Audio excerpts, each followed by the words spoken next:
지난주까지는 부부 관계를 예로 들기도 하고 부모 자식 간의 관계를 예로 들기도 하며 주 안에서 어떻게 행해야 하는지에 대해서 말씀을 드렸습니다. 바울은 그 모든 관계를 주 안에서라는 범주 안에서 그리스도와 교회의 관계를 규정했습니다. 그런데 오늘은 주정 관계에 대한 말씀입니다. 그러므로 당시와는 판이하게 다른 사회 속에서 전혀 다른 제도와 문화와 가치관을 가지고 살아가는 현재의 성도들에게 주정관계를 가지고 설명한다는 것은 맞지 않는다는 생각이 들어서 그냥 생략하려고 했습니다. 그러나 생략하기에는 마음이 편치 않았습니다. 중요한 것은 여기서도 주 안에서라는 기준처럼 그리스도께 하듯 하라는 범주가 우리가 어떻게 행해야 할지에 대해서 분명한 기준이 되고 있다는 점을 놓치지 말아야 하는 것입니다. 지난 시간에는 성도가 이 세상에서 부부관계를 통하여 신랑이신 예수님의 신부로서 어떻게 행해야 할 것인지에 대해서 말씀을 드렸고, 부모와 자식 간의 관계를 통해서도 하나님 아버지와 교회가 어떤 관계에 있는지를 깨달아 합당하게 행해야 하는지에 대해서 설명을 했습니다. 그런데 이 주인과 하인이라는 관계도 주님께서 말씀하시고자 하시는 의도가 분명히 있다는 것을 간과해서는 안 될 것입니다. 여기서도 그리스도께 하라는 기준이 분명히 제시되고 있기 때문입니다. 에베소서 6장 5절의 말씀입니다. 종들아 두려워하고 떨며 성실한 마음으로 육체의 상전에게 순종하기를 그리스도께 하듯 하라. 마지막으로 바울이 다루는 인간관계는 주인과 종 사이의 관계입니다. 먼저 이 권면이 사회 문화적인 배경 속에 주어졌다는 사실을 잊지 말아야 합니다.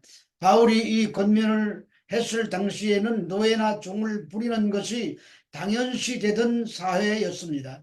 그래서 두려워하고 떨며 성실한 마음으로 하라고 합니다. 두려워하고 떨면은 늘 실수하지 않으려고 애쓰는 모습이며, 성실한 마음으로는 두 마음을 품지 않고 오직 한 마음으로 섬기는 것을 말합니다. 바울이 이런 자세를 요구하는 것은 비록 종들이 육체의 상전을 속일 수는 있을지 모르지만 모든 것을 아시고 꿰뚫어 보시는 그리스도는 속일 수 없기 때문입니다. 그러므로 성도는 늘 그리스도의 주권을 인정하고 복종하듯이 육체의 상전을 섬겨야 한다는 말입니다. 그러나 우리가 살아가는 사회에는 더 이상 이런 식의 주종관계는 존재하지 않습니다. 그러나 이 말씀을 관계없는 것으로 취급해서 무시해서도 안 됩니다. 우리는 이 안에서 굵은 원리를 발견하고 그것을 현 시대에 적절하게 적용해야 합니다. 바울의 본면에서 종들에게 요구되는 것은 태도와 마음가짐입니다. 주인을 향한 경외심과 떨림을 유지하라는 것입니다. 우리의 진정한 주인은 주님이십니다. 우리 주님은 언제나 우리를 주목하고 계십니다. 그래서 성실한 마음으로, 곧 가식이 아니라 진정함으로 그렇게 하라는 것입니다. 여기서 육체의 상전이라는 표현은 직역하자면 육체의 주라는 뜻입니다.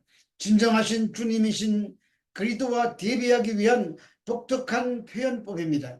바울은 이 땅에서 주인들이 진정한 주는 아니지만 그리스도께 하듯 진정으로 순종하라고 말합니다. 에베소서 6장 6절에서 7절의 말씀입니다.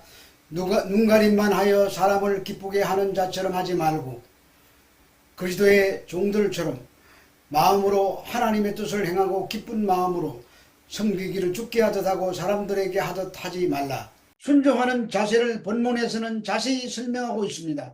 눈가림이라고 번역된 단어를 영어로 직역하면 eye service입니다. 즉 주인이 볼 때만 열심히 하고 잘하는 것처럼 보이는 행동을 비꼬는 말입니다. 이 단어가 사람을 기쁘게 하는 자라는 단어와 함께 사용되고 있는데 타인의 눈에 띄도록 해서 자신의 인상을 좋게 남기려는 아주 약삭빠른 행동을 말합니다.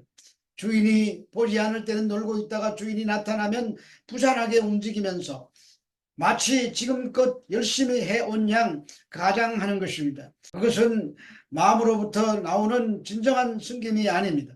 바울은 그리스도의 종들은 마음으로 하나님의 뜻을 행한다고 말합니다. 7절에서도 기쁜 마음으로 주님을 섬기듯이 이 땅의 주인을 섬기라고 하십니다. 비록 종들이 육체의 상전을 섬기고 있지만 하늘의 주인을 섬긴다는 마음 자세를 가지고 진심으로 일하라는 말입니다. 여기서 우리는 바울이 인간관계를 재규정하는 독특한 방식 혹은 복음적 방식을 확인할 수 있습니다. 그것은 바울이 이 땅에서 주인과 종의 관계가 진정한 주인이신 그리스도와 그분의 종의 관계를 표상하는 것으로 설명하고 있다는 것입니다. 그렇게 함으로써 진정한 주인이신 그리스도를 드러낼 수 있다고 말하고 있습니다. 그리스도 안에서 행함의 결실은 선교의 열매가 되어 또 다른 잃어버린 주님의 백성들을 찾아내어 주 안으로 인도하게 되는 기회가 될 것입니다. 에베소서 6장 8절의 말씀입니다. 이는 각 사람이 무슨 선을 행하든지 종이나 자유인이나 주께로부터 그대로 받을 줄을 알미라. 8절이 바로 그러한 의식을 잘 보여줍니다. 바울은 육체의 상전 곧 이 땅의 주인도 결국 진정한 주님이신 그리스도의 심판 앞에 서야만 하는 존재임을 보여줍니다. 종이든 자유인이든 상관없이 다 주님의 엄중한 판결을 받아야 합니다. 그것이 종들이 사람에게 하듯 하지 않고 그리스도께 하듯 섬겨야 하는 근거입니다. 여기서 그대로 받을 줄은 헬라어 코미에이타인데 이는 미래시상으로 사람들이 행하는 대로 그 재림의 때나 심판의 날에 보상받는다는 것을 나타내는 단어입니다. 결국 눈에 보이는 주인에 대한 존경은 눈에 보이지 않는 진정하신 주님이신 그리스도에 대한 의식에서 나오는 것입니다. 그 주인을 의식하고 심판날을 기억한다면 누구를 대하든 그리스도를 대하는 것처럼 대하게 될 것입니다. 에베소서 9장 6절의 말씀입니다. 상전들아 너희도 그들에게 이와 같이 하고 위협을 거치라. 이는 그들과 너희의 상전이 하늘에 계시고 그에게는 사람을 외모로 취하는 일이 없는 줄 너희가 알미라. 이러한 사실은 상전들 곧 주인에게도 그대로 적용됩니다. 주인들은 종들에게 이와 같이 해야 합니다. 이것은 8절에 무슨 선을 행하든지를 의미하고 있습니다. 주인들 또한 종들을 향하여 선을 행하고 적절하게 행동해야 한다는 말입니다. 그 구체적인 적용은 위협을 거치는 것입니다. 종에 대한 핍박과 폭행을 행사하는 것은 신분제 사회에서는 일상이었습니다.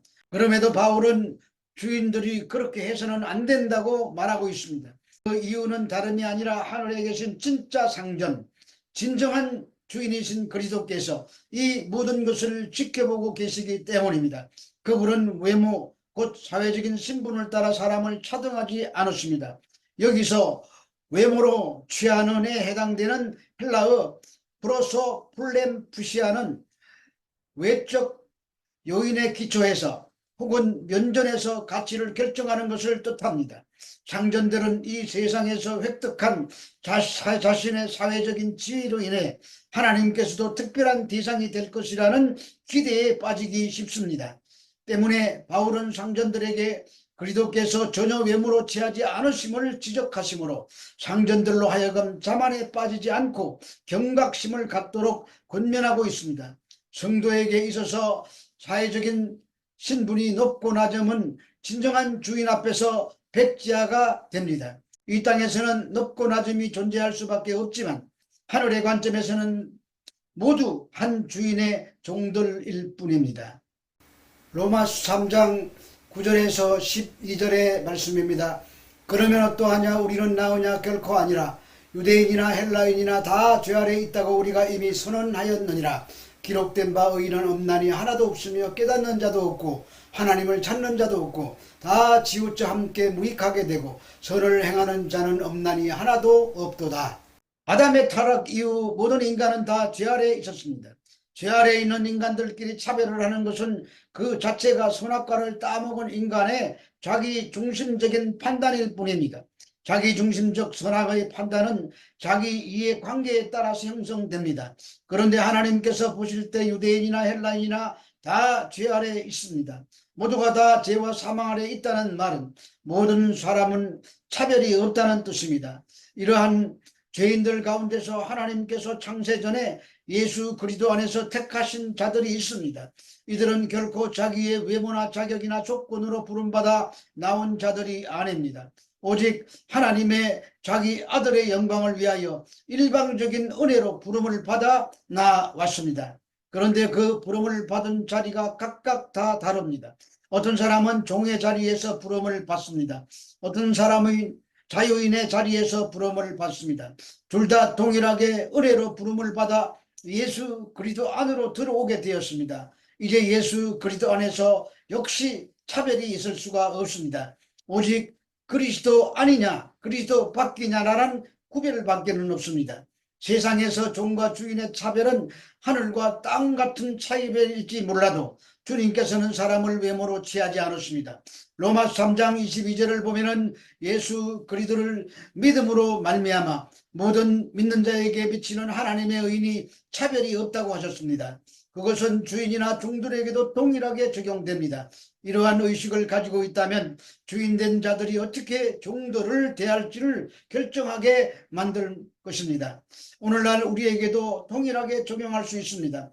현대인들은 주인과 종의 관계는 아닐지라도 직장의 상사와 부하, 또 비즈니스 현장에서 갑과 을, 판매자와 소비자, 권력자와 일반인 등등의 모든 사회적 관계 속에서 함부로 대해야 할 사람은 아무도 없다는 것입니다. 적어도 하늘에 계신 주인을 의식한다면 결코 그럴 수가 없습니다. 지금은 모든 것이 오직 경제 논리로만 움직이는 시대입니다. 그래서 일에 대한 책임감이나 보람도 없습니다. 그러나 그리스도인들은 우리의 일을 하나님께서 허락하신 훈령의 현장으로 생각해야 합니다. 우리는 단지 밥벌이를 위해서 일해서는 안 됩니다. 주님을 섬기는 마음으로 맡겨진 일을 잘 감당해야 한다는 말입니다. 사람을 대할 때도 주님을 대하듯이 일을 할 때도 주님께 하듯이 하라는 것이 바울이 권면하는 핵심입니다. 결론적으로 성경이 말하려는 것은 하늘에 계신 주인을 의식하면서 살라는 말입니다. 그것이 우리의 태도와 우리의 행동에서 특별히 모든 관계 가운데서 기준이 되어 나타나야만 한다는 말입니다. 우리의 삶은 하나님과 그리스도를 증언하는 도구이자 선교의 현장으로 드러나야 합니다. 우리의 신앙은 일상과 분리될 수가 없습니다. 그 속에서 그리스도가 보여야 합니다. 서두에서 말씀드렸듯이 주 안에서라는 기준을 우리가 분명히 가지고 있다면 모든 행위와 삶이 그리스도를 드러내는 방향으로 모아질 것입니다. 그래서 지금도 여전히 어두움 가운데서 방향을 찾지 못하고 다른 길로 가는 자들에게 마치 그리스도께서 하셨듯이 너희 빛을 사람 앞에 비치게 하여 저희로 너희의 착한 행실을 보고 하늘에 계신 너희 아버지께 영광을 돌리게 하라는 주님의 말씀에 온전히 순종해야 할 것입니다. 우리 모두 이런 순종을 통해서 빛으로 어두움을 밝혀 잃어버린 하늘 백성들을 그리스도 안으로 인도하는 저와 여러분들이 되시기를 주 예수 그리스도 이름으로 축원합니다.